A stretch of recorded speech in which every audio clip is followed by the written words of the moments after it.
Hi, I'm Joe Deloro. Welcome to Blues Rock Road Trip. We're going to be learning 10 different rhythm patterns, 10 solos to go with them, and dozens of variations to go with them as well. Now, all of these guitar styles and ideas are based on established artists from around the world that I'm sure you've heard of: Clapton, Page, Vaughan, Beck, Keith Richards, on and on. Part of the idea, though, is to see where they got some of these ideas from. In other words, to help you out by increasing your vocabulary and looking at their influences. So we'll be going back into the past and seeing how some of these things started and then were further modified by artists that you're familiar with. Also, I'll be bringing up ideas about how to turn them into your own personal style and go from there. Should be a lot of fun. Okay, let's hit the road.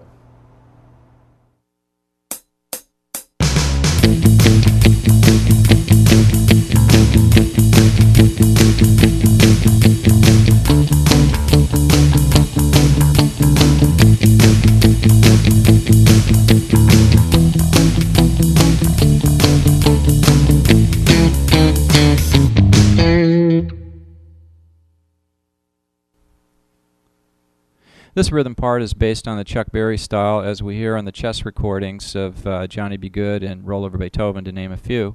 And Chuck himself, as you may know, started out in St. Louis and moved up to Chicago to record for Chess Records.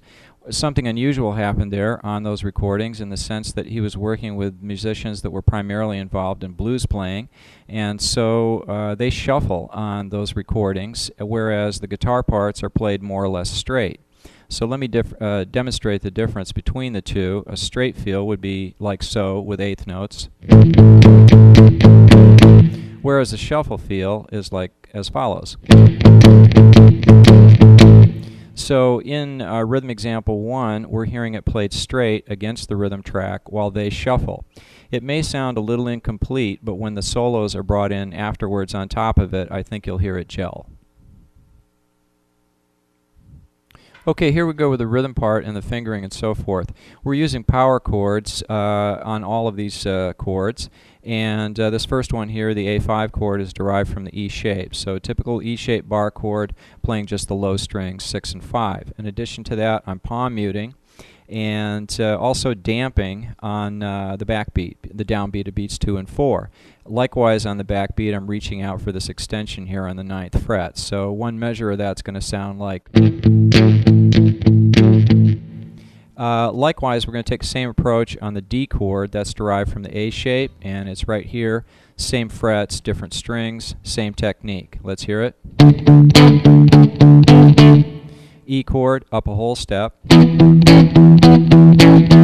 then a stop on an A power chord on beat 1. Then we're going to take parallel 6s down for the rest of the measure at the 6th fret, 5th, and 4th.